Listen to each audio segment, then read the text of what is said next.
முதல்வர்கிட்ட பேசுனீங்க, ட்விட்டர்ல போட்டிருக்கீங்க. என்ன நீங்க சொன்னீங்க, அவர் என்ன பதில் சொன்னார்? இல்லைங்க, அவங்க அலங்காநல்லூர் போகும்போதே எனக்கு பயமாக இருந்தது. எதுவும் அசம்பாவிதம் எதுவும் நடந்துடக்கூடாது. ஏதாவது எதிர்த்து பேசினா கூட என்னதான் இருந்தாலும் நம்ம முதல்வர் எதுவும் தப்பாக பேசிடக்கூடாது. அந்த பயங்கள்லாம் இருந்தது. அவங்க கூட போகிறவங்க கிட்ட கூட சொல்லிக்கிட்டே இருந்தேன் நான். அது இன்கேஸ் திரும்பி வந்துட்டது கூட வேறு முயற்சி பண்ண வேணாம், வந்துட்டால் தப்பு இல்லைங்க, அதில் வந்து அவமானம் இல்லைன்னா அவங்களும் வந்துட்டாங்க. ரொம்ப சந்தோஷமாக இருந்துச்சு. அடுத்து அவங்க வந்து மக்களை பார்க்கணுங்கிறது தான் என்னுடைய வேண்டுகோளாக இருந்தது.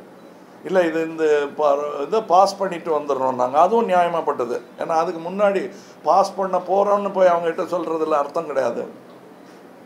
பாஸ் பண்ணிட்டோம், இந்த மாதிரி நடக்குதுங்க, இவ்வளோ தான் எங்களால் இப்போதைக்கு முடியுங்கிறத சொல்ல போகிறாங்கன்னு நினச்சிக்கிட்டு இருந்தேன். அதுக்குள்ளே இப்படி நடந்தது தான் விபத்தா என்னன்னு எனக்கு தெரியல. கடந்த கால தமிழ் வரலாற்றில் ஈழத்தில் 2 லட்சம் பேர் கொல்லப்பட்டாங்க. காவிரி பிரச்சனை, முல்லை பிரச்சனை, அதுக்கெல்லாம் அந்த உடந்திருந்தாத தமிழக இளைஞர்களும் மாணவர்களும் எதுக்கு இந்த காலைக்காக வந்தாங்க? உங்கள் காரணம் என்ன? இது வந்து ராட்டை ஒரு சின்னம் மாதிரி மாட்டை சின்னமாக வச்சுக்கிட்டு வந்த ஒரு இயக்கம் தான் அது. அது ராட்டைங்கிறது என்ன, நம்ம பஞ்சு நூக்கிறதுக்கு அனுமதி வேணும்னு வெள்ளைக்காரன்ட்ட கேட்கறதுக்காக வந்த மூமெண்ட் இல்லை. அது இன்னமும் அழுத்தமான பல கோரிக்கைகள் இருந்தது. அதனால தான் ஏன் அடிக்க நிறையா லிஸ்ட் கேட்குறாங்க. ஒன்று கேட்டுக்கிட்டு வந்தாங்க, இப்போ நிறையா கேட்குறாங்க. உள்ளே குமுறல்களின் பட்டியல் தான் அது இருந்திருக்கு. அதை கேட்க வேண்டியது நம்ம கடமை. அதை தான் சொல்லிட்டு இருந்தேன் ஒரு பத்திரிகைக்கு சொல்லும் பொழுது. அதாவது சைக்காட்ரிஸ்ட் கவுச்சுன்னு சொல்லுவாங்க இல்லையா, அதாவது ஒரு மனோவியாதி இருக்கிறவங்க வந்து படுத்துக்கிட்டு டாக்டர்கிட்ட தன் குறைகளை எல்லாம் சொல்லி அதற்கான ஒரு மருத்துவம் பார்க்கப்படும். அந்த மாதிரியான ஒரு பெரிய சைக்காட்ரிஸ்ட் கவுச்சா, மக்களின் கவுச்சாக மாறி இருந்தது மரீனா. சமூக வலைதளத்துல எல்லாம் வந்து நீங்க அரசியலுக்கு வந்து தலைமை ஏற்றுக்கணும் அப்படின்ட்டு மாணவர்கள் இளைஞர்கள்லாம் போஸ்ட் பண்றாங்க. நீங்க ஏன் அரசியலுக்கு வர மாட்டேங்க?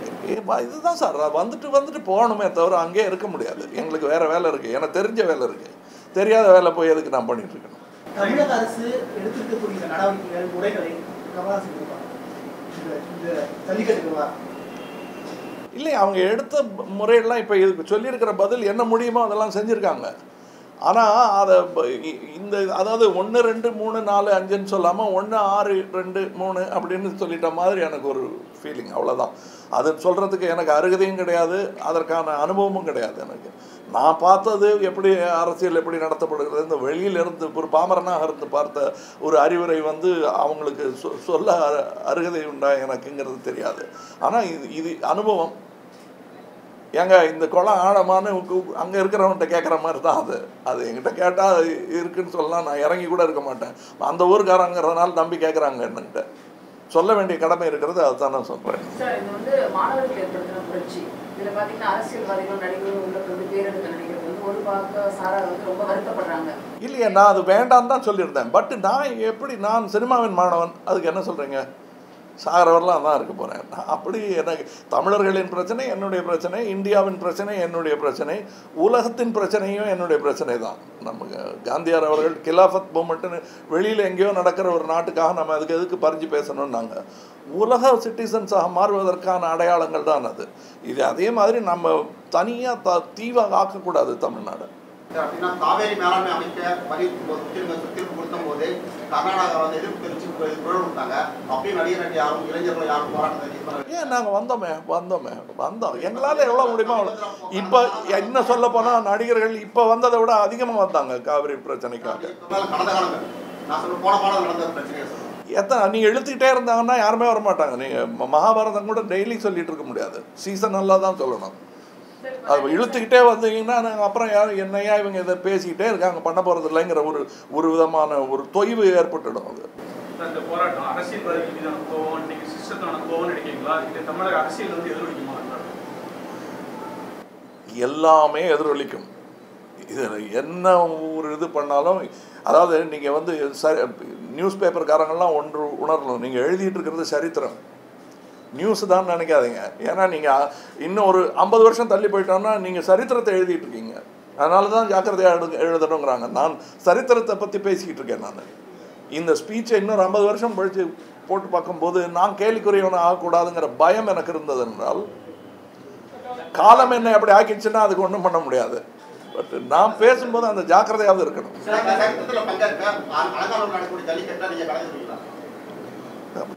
தேவைப்பட்ட நான் அங்கே தான் நடத்துகிறதா இருந்தேன். அங்கே நடத்தக்கூடாதுன்னு என்னை திரும்பி வச்சுட்டாங்க.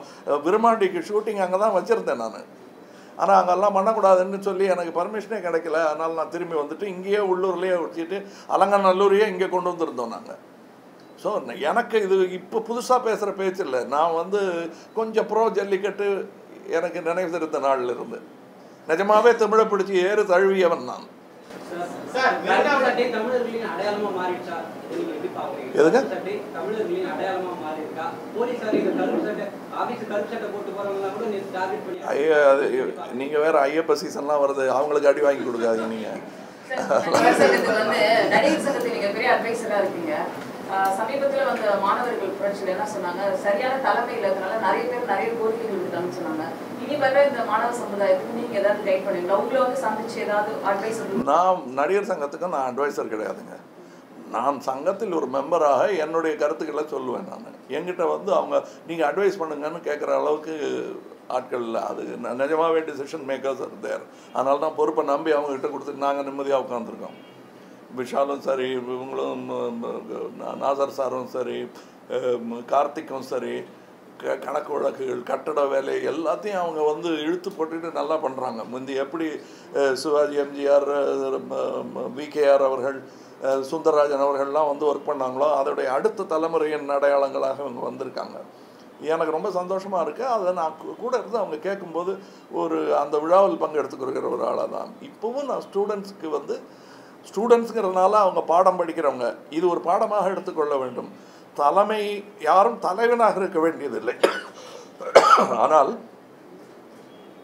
ஒன்றுபட்ட குரல், ஒன்றுபட்ட கோரிக்கைகள் இருக்க வேண்டும் என்னும் பாடத்தை இந்த போராட்டத்தின் மூலம் அவர்கள் புரிந்து கொண்டிருப்பார்கள். மெரினாவில் இன்னும் 500 பேர் இன்னும் மாணவர்கள் இருக்கிறாங்க. இப்போ அவங்களுக்கு நீங்க என்ன சொல்ல விரும்புறீங்க? அவங்க செய்யறது சரின்னு நினைக்கிறீங்க? இவன் அவங்களுக்கு ஒன்றும் சொல்ல வேண்டாங்க, அவங்களுக்கு தெரியும். ஏன்னா அவங்க வந்து இவ்வளவு தான் அமைதியை காத்திருக்காங்க. இத்தனை விஷயத்துக்கு அப்புறமும் நின்று பண்ணுறாங்க. அவங்கள வந்து தயவுசெய்து ஆன்டி சோஷியல்னு ஒதுக்கிடாதீங்க, ஆன்டி நேஷனல், ஆன்டி சோஷியல்னு ஒதுக்கிடாதீங்க. அவங்க ஏதோ நினச்சிட்டு பண்ணிட்டு இருக்காங்க. ஏன்னா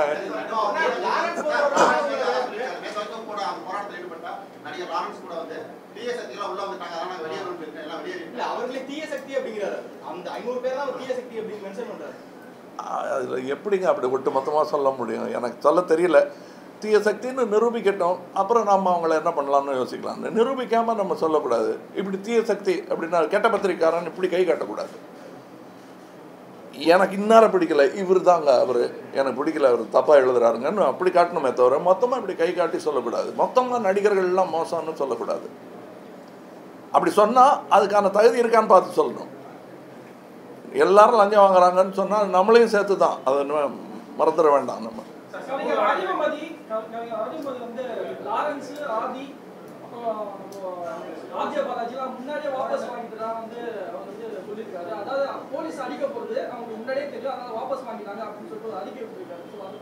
எனக்கு தெரியாதுங்க. ஏன்னா நான் இதை தான் பார்த்துட்டு இருந்தேன். நான் வந்து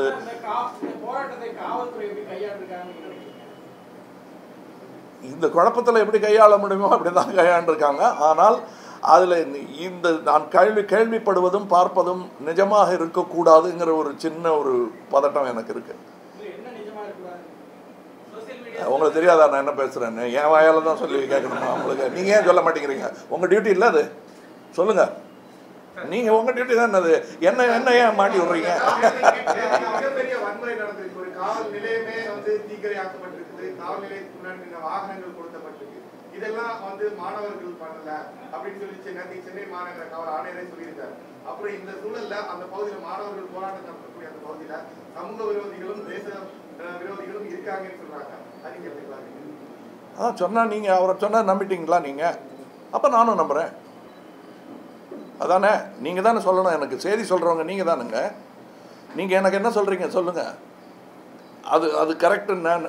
நீங்கள் தான் எனக்கு வந்து அது பிரித்து சொல்லணும். பாலும் தண்ணியும் பிரித்து சொல்கிற அன்ன பட்சிகள் நீங்கள் எனக்கு சொல்லுங்கள். நீங்கள் அது வந்து கரெக்டுங்க, அவர் சொல்கிறது கரெக்டு தான் சொல்லுங்கள். ஏன்னா அந்த செய்தியை சேர்க்க வேண்டியது உங்கள் கடமை. அதை மறுபடியும் பிரதிபலிக்க வேண்டியது அல்லது எதிரொலிக்க வேண்டியது என்னுடைய கடமை.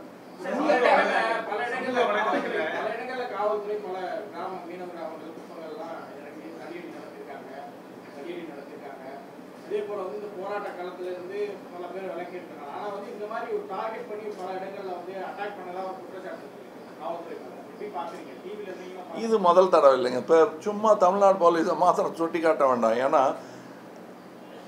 எல்லாத்துலேயும் ஒரு கெட்ட எலமெண்ட்ஸ் இருக்கும். எப்படி அவங்க மாணவர் கூட்டத்தில் கெட்ட எலமெண்ட்ஸ் சேர்ந்துருச்சுன்னு சொல்கிறாங்களோ அது மாதிரி போலீஸ்காரங்களையும் சேர்ந்துருக்கலாம். அவங்க எல்லாரையும் உத்தமர்களாக வச்சு கட்டி காக்க முடியாது. எல்லா துறையிலையும் ஒரு பேட் எலமெண்ட்ஸ் இருக்கும். அப்படி இருக்கும். இது மிக மிக மிக மைனாரிட்டி பேட் எலமெண்ட்ஸ் என்று நம்புவோமாக.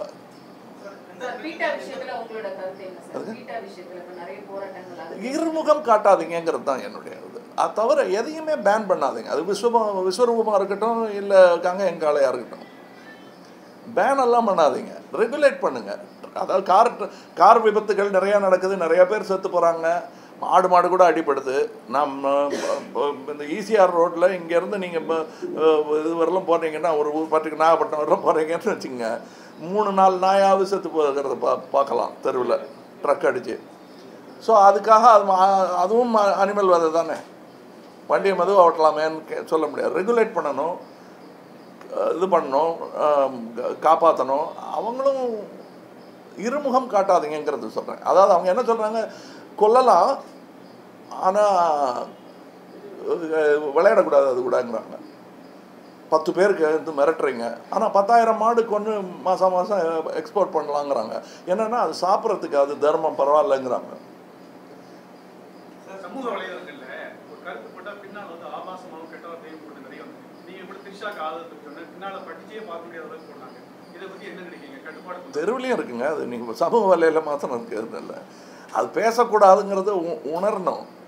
அதாவது நமக்கு எப்படிங்க, நம்ம சினிமா பார்த்து கதைகளில் படித்து பெரியவங்க சொல்லி தானே ஒரு ரோடு கிராஸ் பண்ண ஒரு கிளவி நின்றுச்சுன்னா தன்னை அறியாமல் யாராவது இப்போ இப்படி சுற்றி பார்த்துட்டு ஒருத்தர் கொண்டு போய் விட்டுட்டு வராங்கல்ல அந்த பக்கம், அது எப்படி வந்தது அந்த பழக்கம் உங்களுக்கு? மனிதனுக்குள்ளேயே இயற்கையாக இருக்கிறது இல்லை, பார்த்து கற்றுக்கிட்டது தான். இது வரும், அந்த சமூக தளத்துலேயே அந்த மரியாதை வரும். ஏன்னா அதுக்கு பிறகு ஒரு குறிப்பிட்ட அளவு வரும்போது தன்னுடைய தங்கையோட தன்னுடைய அக்காவோட அவங்க போகும்போது இந்த வார்த்தையை வேற யாராவது பயன்படுத்தும் போது ஏற்படக்கூடிய கோபங்கள் இருக்கு இல்லையா, அதைத்தான் நான் கண்டித்தேன். நான் அவனும் என் தம்பி தான், நாளைக்கு தெரிஞ்சிருவாங்கிற நம்பிக்கை எனக்கு இருக்குது. முக்கியமாக கூறப்பட்ட அடுத்த விஷயமாக வெளிநாட்டு குளிர்பானங்கள் அருந்த வேண்டாம், இல்லை பயன்படுத்த வேண்டாம், அது நடிகர்கள் நடிக்க வேண்டாம் என்றது போலலாம் ஒரு கருத்துக்கள்லாம். இதெல்லாம் நிறையா கருத்து இருக்குங்க. சாமி கும்பிட வேணாம்னு சொல்லுவேன். என்ன கேட்டால் அது நீங்கள் ஒத்துக்கணுமே. அது என்னுடைய நம்பிக்கை, அதை நான் வலியுறுத்த முடியாது. உங்கள் நம்பிக்கையை என் மேலே வலியுறுத்தவும் முடியாது.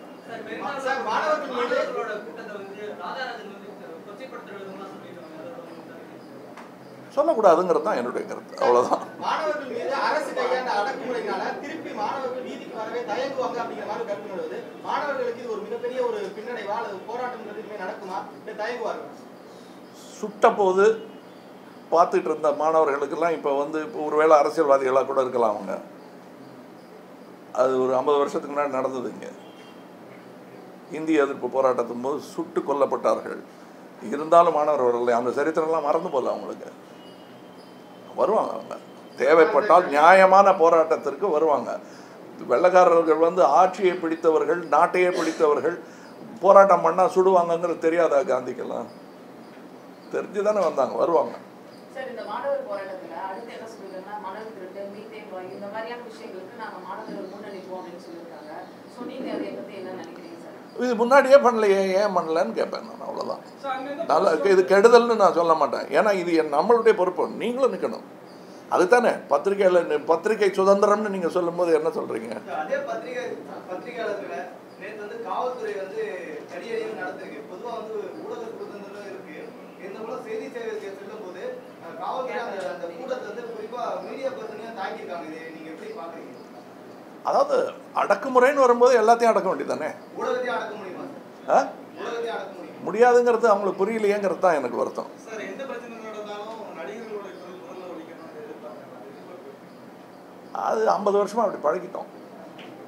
அடுத்து வர யங் ஜெனரேஷனுக்கு நீங்க என்ன சொல்ல விரும்புறீங்க சார்? அடுத்து வர யங் ஜெனரேஷனுக்கு நீங்க ஏதாவது சொல்லணும்னு நினைச்சா என்ன சொல்லுங்க? சொல்ல வேண்டாம்னு நினைக்கிறேன். வழி கேட்டால் சொல்லலாம்.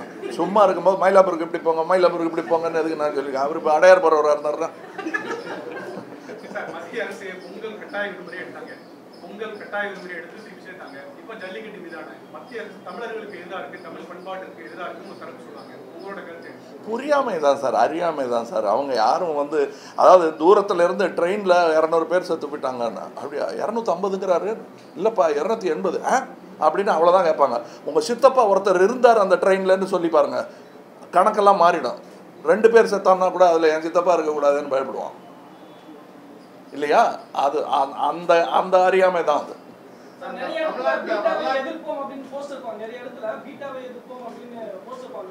பக்கத்துல வந்து ரஜினி நானும் இணைந்து நடிக்க தயார் அப்படின்னு போஸ்ட் இருப்பாங்க. நான் போடலைங்க அந்த போஸ்ட்.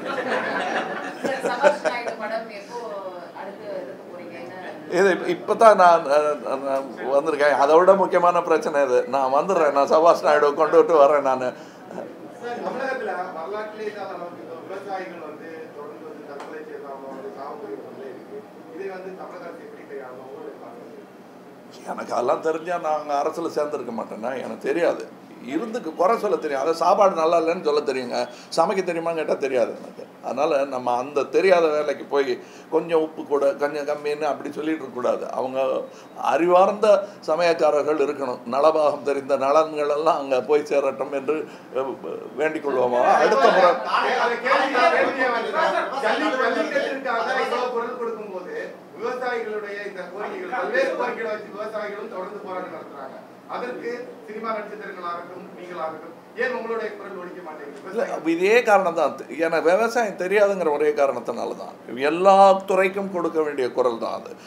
அதாவது அதான் சொல்கிறேனே, சாப்பிட தெரியுங்க, உழுக தெரியாது எனக்கு, அதான் நிஜம். அதுக்காக அவங்க யாருன்னே தெரியாதுன்னு சொல்லக்கூடாது. எனக்கு தெரியும், எங்கள் மாமாலாம் விவசாயியாக இருந்திருக்காங்க, நான் இல்லை, அவ்வளோதான். ஆனால் விவசாயிகளை பாதுகாக்க வேண்டியது தமிழக அரசுக்கு மாத்திரம் பொறுப்பு இல்லை, உலகத்தின் பொறுப்பு அது. நீங்கள் வந்து இந்த ஜெனட்டிக்கலி மாடிஃபைடு விதைகள் எல்லாம் கொண்டு வர கம்பெனிகள்லாம் கொண்டு வரும்போது கொஞ்சம் யோசித்து கொண்டு வரணும். அதுக்கு நீங்கள்லாம் ஒத்துழைக்கணும்.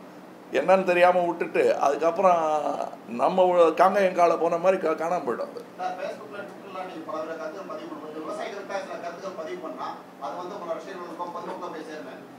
பண்ணலாம். பட் நான் எத்தனை குறைகள்னு அதான் நீங்கள் சொல்கிறீங்களே, என்னென்ன குறைகள் இருக்குது தெரியுமா? விவசாயி ஒரு குறை, பட் அவங்க மட்டுமே இல்லை, இன்னும் நிறையா இருக்குது.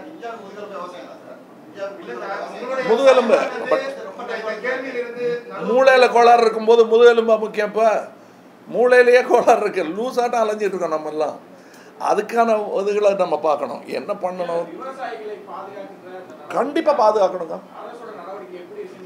நீங்கள் எந்த அரசை பாருங்கள், காங்கிரஸ் அரசாக எந்த அரசாக இருந்தாலும் விவசாயிகளை காப்பதற்கான எல்லா முயற்சிகளும் எடுத்துட்டு இருக்காங்க. கரெக்ட் முயற்சியா ரைட்டு முயற்சியான்னு சொல்கிற அருகதை எனக்கு கிடையாது, உங்களுக்கு இருக்கலாம். எனக்கு தெரியாது, எதை சொல்லணும்னு தெரியாது.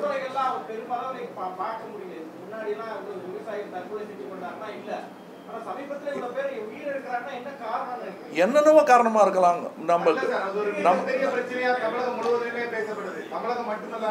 இல்ல, இந்தியா முழுவதும் நடந்துட்டு இருக்கு, மகாராஷ்டிராலையும் சேர்த்துட்டு இருக்காங்க. கண்டிப்பா கண்டிப்பா கண்டிப்பா. நீங்க அதான் ஜல்லிக்கட்டு இருந்தாதான் எங்களுக்கு மூச்சு விட முடியும்னு சொல்லலை. பட் இது வந்து அதோடைய சிம்பிள், அதோடைய அடையாளமாக தான் இதை வச்சிட்டு இருக்காங்க. இன்னும் நிறையா பட்டியல் இருக்குன்னு அவங்க சொல்கிறது வந்து தவறாக தென்படலாம். இப்போ ஒரு போராட்டத்தை சொல்லுங்கய்யா, அந்த வாழைப்பழம் தான் இந்த வாழைப்பழம் எதுக்கு போட்டு குழப்புறீங்கன்னு சொல்லலாம். பட் அந்த குழப்பங்களோட தான் இந்த கூட்டமே வந்திருக்கு. இந்த குறைகளை எல்லாம் தீர்க்க வேண்டியது பட்டியல் போடணும், எது முதல்லன்னு பார்க்கணும். நீங்கள்லாம் சொல்லுங்கள் அதை. நீங்கள் இப்போ என்ன கேட்குறீங்க இல்லையா, அதை மாணவர்கள்ட்ட போய் கேளுங்க. அவங்களால முடிஞ்சதை செஞ்சுருக்காங்க. அது எந்த ஆர்டரில் பண்ணாங்கங்கிறதுல தான் ஒரு இது. கண்டிப்பாக முடிஞ்சதை செஞ்சுருக்காங்க. ஒன்றுமே செய்யலை, அப்படி தான் பேன் அப்படின்னு சொல்லிட்டு உக்காந்துருந்தாங்கன்னா அதை விமர்சனம் பண்ணலாம். போயிருக்காங்க, போயிட்டு வந்திருக்காங்க, வந்து ஒரு ஆர்டினன்ஸ் பாஸ் பண்ணியிருக்காங்க, என்ன முடியுமோ அதெல்லாம் செஞ்சுருக்காங்க. ஆனால் இதை வந்து இன்னமும் பெட்டராக பண்ணியிருக்கலாங்கிறது தான்.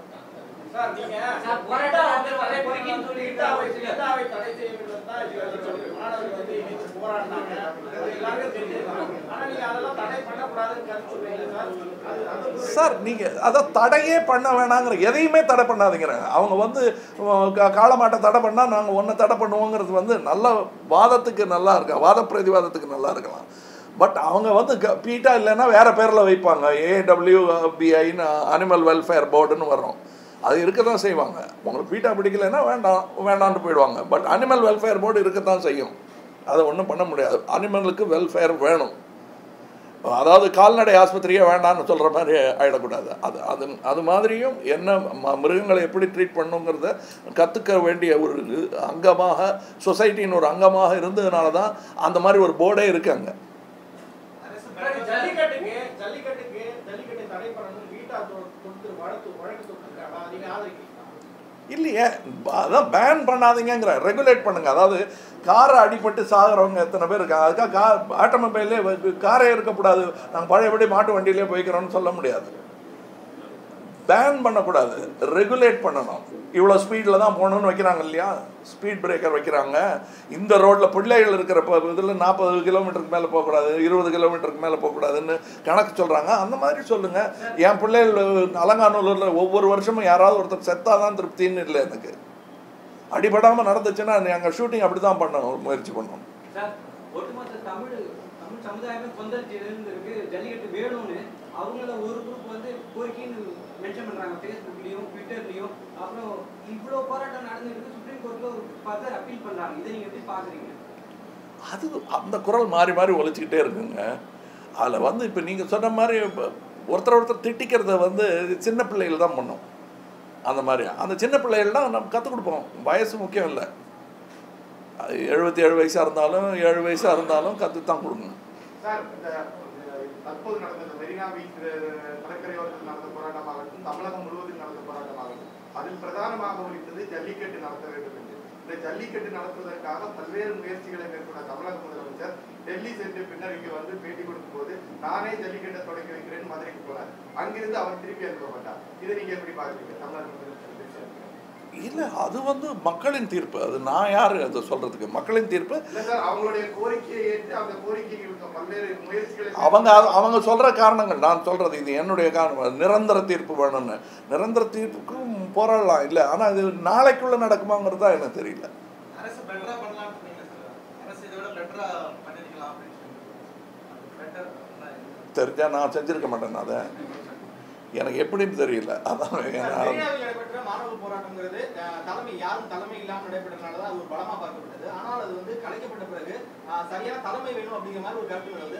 அது நான் ஒத்துக்க மாட்டேங்க. தலைமை வேண்டாம், கோஹிஷன் வேணும். அதாவது அந்த திரட்டு, அதாவது எடிட்டர் வேணுங்கிற மாதிரி. அது தலைவராக இருக்க வேண்டியதில்லை. பத்திரிகையின் தலைவர்னு சொல்கிறது இல்லையா, எடிட்டர். அந்த மாதிரி அதை கோஹிசிவாக தொகுத்து கொடுக்கக்கூடிய ஒரு குரல் வேணும். அது 10 பேராக இருக்கலாம், 15 பேராக இருக்கலாம். அது இல்லாமல் போயிடுச்சு. அது வந்து இப்போ சினிமா எடுத்ததுக்கு பிறகு நீங்கள் விமர்சனம் சொல்கிறது இல்லையா, இப்படி இருந்திருக்கலாம் அப்படி இருந்திருக்கலாம்னு. எடுக்கும்போது நீங்கள் ஏன் சொல்லலைன்னு நான் கேட்க முடியாது. ஏன்னா நான் உங்களை கிட்ட வச்சுட்டு சினிமா எடுக்க முடியுமா? எந்த அளவுக்கு அது தலைமை இல்லாதது ஒரு பலமாக பார்க்கப்பட்டதோ, அந்த தலைமை இல்லாதது தான் ஒரு பலவீனமாகவும் பார்க்கப்படுது. அப்படி நான் சொல்ல மாட்டேங்க. தலைமை இல்லாத இயக்கங்கள் வந்து நேர்மையான இயக்கங்கள். ஏன்னா ஒரு ஆளுடைய கோபமும் ஈகோவுக்கும் ஆளாகாமல் கூப்பிட்டு, அதானே டெமோக்ரஸியே. அதில் அந்த தலைவன்கிற போஸ்டையே எடுத்துடணும்னு நினைக்கிறேன் நான். வேலை செய்கிற இப்போ எங்கள் ஆஃபீஸில் வந்து தலைவர் கிடையாது, மேனேஜர் இருக்கார், லைன் ப்ரொடியூசர் இருக்கார். நான் தலைவனும் கிடையாது, முதலீடு செய்பவன், அவ்வளோதான். சபாஷ் நாயுடுவா இப்போ நான் கால் சரியாயிடுச்சு, ஷூட்டிங்க்கு நடக்க ஆரம்பிச்சிடும், ஓட ஆரம்பிச்சிடும்.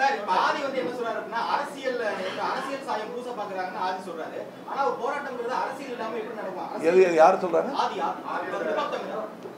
அரசியல் சாயம் பூச பாக்குறாங்கன்னு சொல்றாரு. ஆனா போராட்டம்ங்கிறது அரசை எதிர்த்து அல்லது அரசியல் சாயம் பூசாம எப்படி ஒரு போராட்டத்தை பண்ண முடியும்? இது அவருடைய போலித்தனத்தை காப்பிக்கிற மாதிரி நீங்க நினைக்கிறீங்களா? அது எப்படி பாக்குறீங்க அவரோட? எனக்கு அதெல்லாம் ஒவ்வொருத்தருக்கும் நாம் கண்டனமோ விமர்சனமோ சொல்லிகிட்டு இருக்க முடியாது. அது அவருடைய கருத்து. அது சரியா இல்லையாங்கிறத மக்கள் சொல்லுவாங்க. நான் எதுக்கு சொல்லிட்டு இருக்கேன்?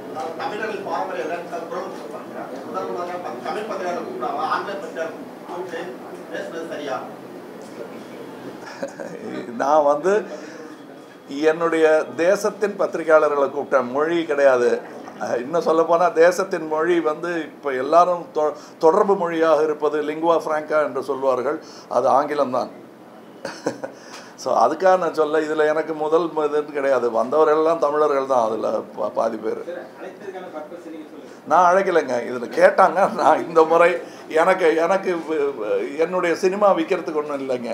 நான் இனிமேல் முடிச்சுட்டு தான் உங்களை கூப்பிடுவேன். நான் அதுக்கு நீங்கள் நான் கூட்ட போதெல்லாம் வந்திருக்கீங்க. இந்த முறை நாம் கூடியிருக்கிறது நம்மளுடைய கடமைங்கிறதுக்காக. உங்களுடைய கடமையும் நீங்கள் செய்ய வந்திருக்கீங்க, என் கடமையும் நான் செய்ய வந்திருக்கேன், அவ்வளோதான்.